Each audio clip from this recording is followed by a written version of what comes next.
Bueno, y volvemos para hablar del tema de las víboras que comienzan a aparecer en muchos lugares, porque lo decíamos al inicio en el hospital de Curuguaté, que reciben, por ejemplo, a pacientes de San Pedro, de otras comunidades vecinas, hablan de 5 atenciones por este tipo de casos de mordeduras por mes. Y queremos justamente contactarnos con el señor Danilo Krause, es bombero forestal, que seguramente él tiene muchas experiencias con la aparición de estas víboras, de estas serpientes, por los incendios forestales que van acabando con el ecosistema y hacen que ellos tengan que buscar un lugar en donde encontrar cierta humedad. ¿Cómo estás, Danilo? Buenas tardes.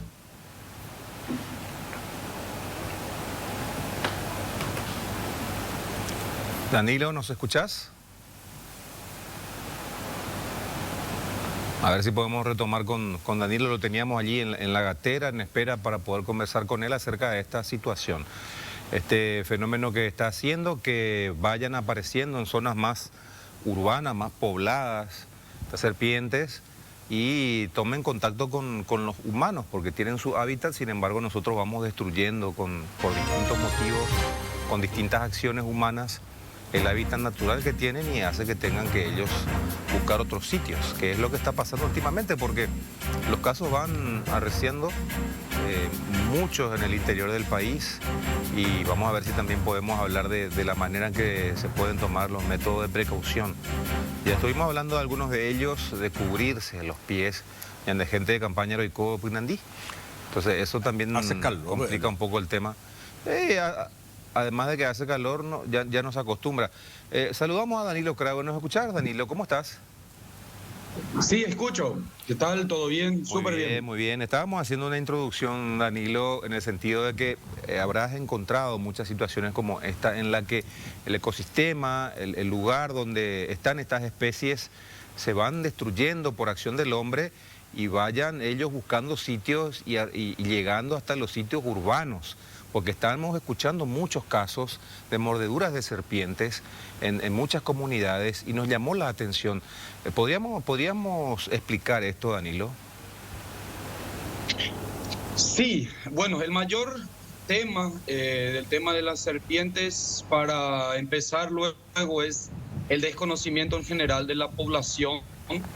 Es uno de los mayores problemas, no es ni tanto la aparición, sino que más el desconocimiento en general, y eso es la problemática más grande que hay por el momento. Ahora mismo, bueno, tuvimos este caso lamentable de la criatura que falleció en estos días, que ya es un caso del sábado, que hubo también un corte de información, para decir así, entre los doctores, porque inicialmente no estaba ni enterado la gente del Hospital Distrital de Curuguaté.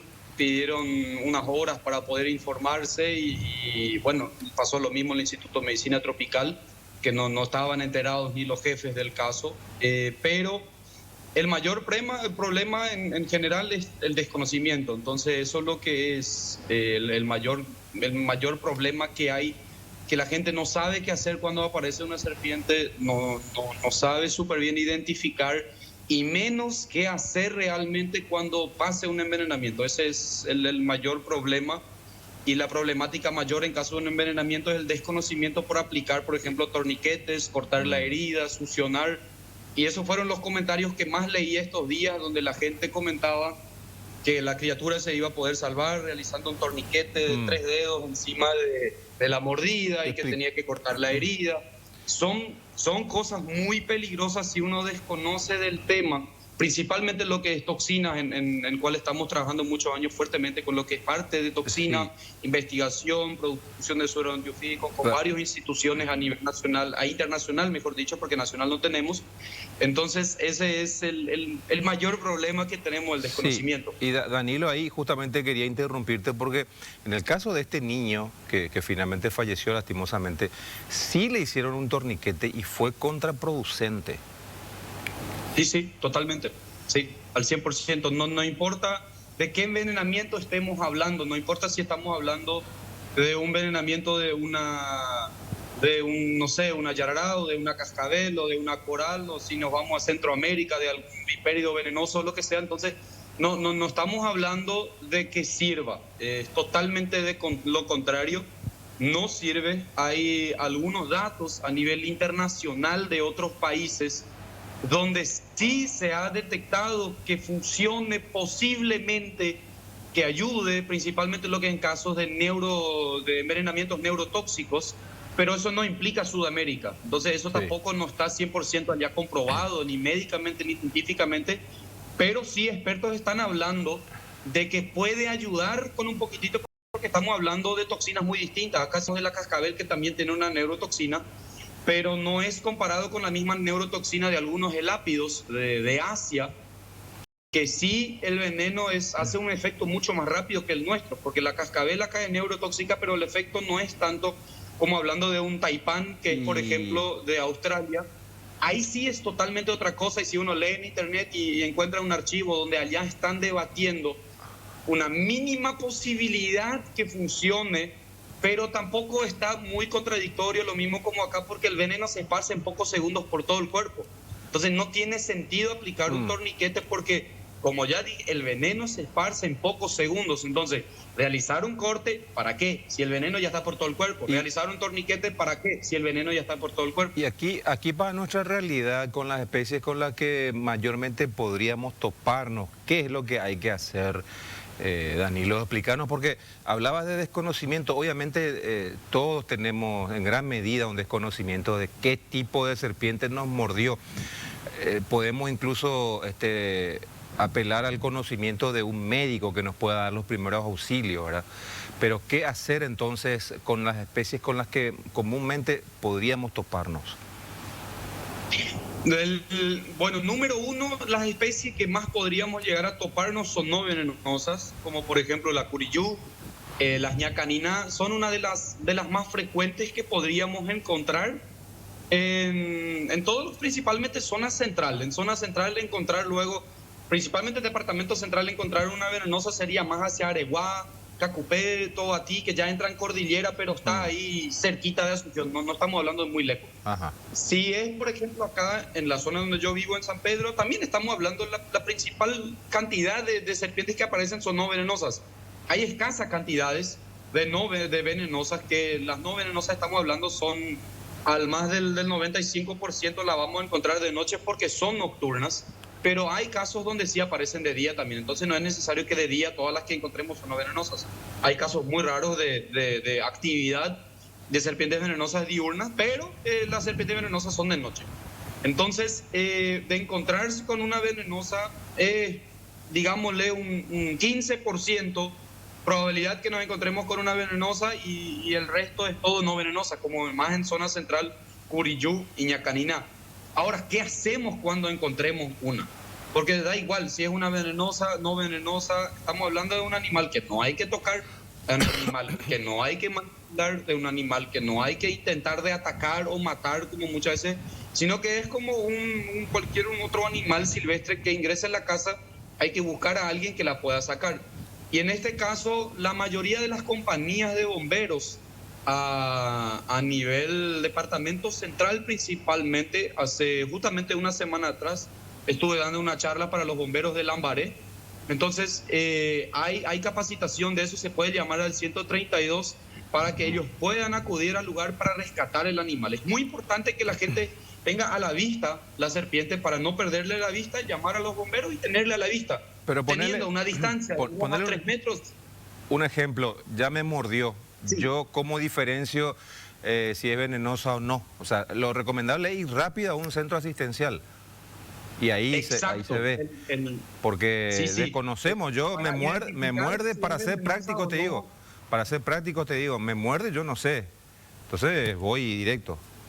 Es la recomendación primaria. Lo mejor es ir a un centro asistencial donde sepan tratar estos casos. Y uno de los centros más especializados en este tema es el IMT, que sería el Instituto de Medicina Tropical, que en este momento tuvo gran complicaciones porque ya vino la criatura ya con un trombo a nivel craneal. Entonces estamos hablando de un caso que se complicó demasiado porque ya recibió un tratamiento que no sabemos al 100%, porque del Hospital Distrital de Curuguatú nos están liberando los datos por política interna del hospital, que no se puede dar los datos exactos, qué medicamentos le aplicaron, cuántas ampollas de suero antiofídico. Según el Hospital Distrital, se aplicó el protocolo del Ministerio de Salud Pública y Bienestar Social. Bueno, pero no sabemos si es 100% así o si es lo contrario. Entonces, ir primeramente a un centro donde saben tratar estos casos, y en este caso fue derivado del Hospital Distrital de Curuguatú, porque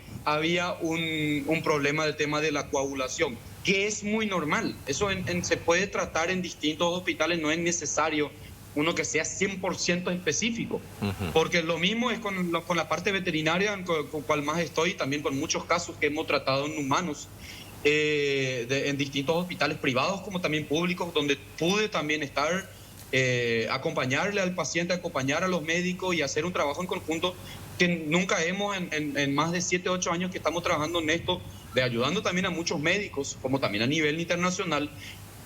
No tenemos ningún paciente que lamentar que falleció. Entonces, este es un caso muy, muy raro, ya aparte de lo que era de la muerte cerebral, pero era por causa del coágulo.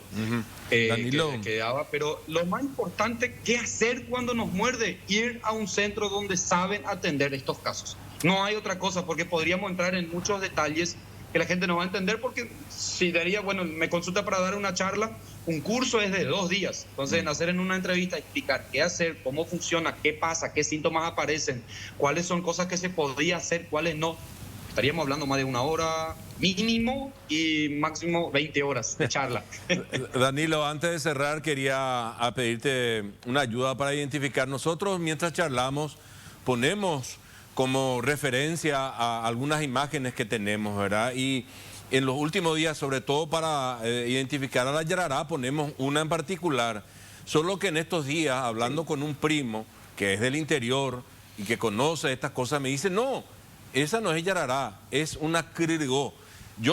A la conclusión que yo llegué es que la cririgó sería de la familia de las yararás, o no sé si estamos de la misma cosa, porque este primo me decía, las cririgó son más cortas, hasta más gordas, pero más cortas. La yarará puede ser incluso mucho más grande. Y estas que se están poniendo en la tele, en realidad son unas cririgó. ¿Qué son realmente? ¿Cririgó es lo mismo que yarará o estamos hablando de una especie diferente? Te explico fácilmente y lo hago en 3 párrafos. Primer párrafo, estamos hablando de lo que es todas las especies de yarará, con cual contamos a nivel nacional con 7 especies. 7 especies de yarará, son todas yarará. Son 7 especies distintas, de cuales a una le dicen urutú, por ejemplo, en Brasil, la que ahora actualmente vemos en la imagen, por ejemplo, estoy viendo también acá en pantalla, tengo casa en la computadora.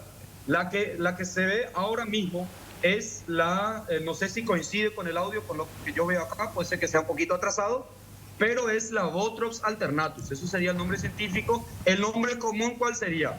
Cririgó, yarará guazú, yarará grande, víbora de la cruz, en portugués sería urutú, víbora, y acacuruzú, oicuatiá, son todos nombres para la misma cosa, pero entonces estamos hablando de yarará, cascabel, tenemos una especie, imboixumbé, llamado en guaraní, o coral, que sería en español, que serían las 7 especies de corales. En total tenemos 15, de cuales 7 son yarará, 7 son corales y una cascabel. Eso es lo que tenemos a nivel nacional de especies venenosas. Y yarará sería como el nombre en español, sería yarará, o también en guaraní, porque dependiendo si escribís con J o con Y, si es yarará o yarará. Correcto. Pero estamos hablando, entonces, pero hay distintas especies. Eso es pero si estamos hablando de yarará, podemos mencionar una de las 7, y generalmente en el interior se conoce como distintos. Por ejemplo, la que está ahí, el acriró, puede ser la cacuruzú, la dicen en algunos puntos que el nombre está mal porque esa serpiente no tiene una cruz por la cabeza. Siempre se dice, sí, tiene una cruz por la cabeza.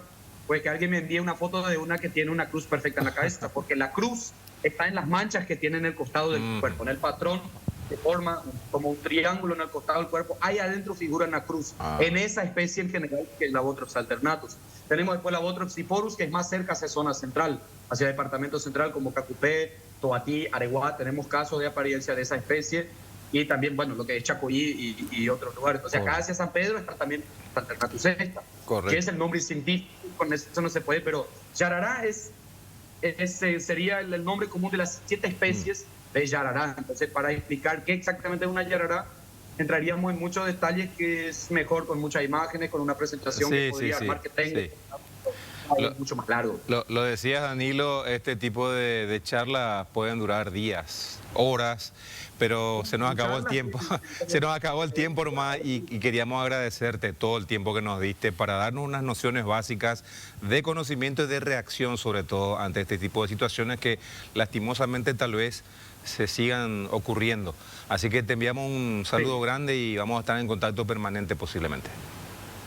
Ya está, cualquier cosa estamos a las órdenes y están también las redes sociales. Si la gente quiere hacer una consulta rápida o enviar una foto, están mis redes sociales en Instagram, Danilo Salvaje o Danilo Krause, como también en Facebook, pero no estoy tanto en Facebook, más en Instagram. Si la gente ahí tiene una consulta rápida, puede tirar ahí una consulta y intentamos responder. Estos días explotó todo, pero estamos ahí para responder cualquier duda. Gracias, Danilo. Que haya. Sí. Correcto, agradecido, Danilo. Un abrazo grande. Qué capo, ¿eh?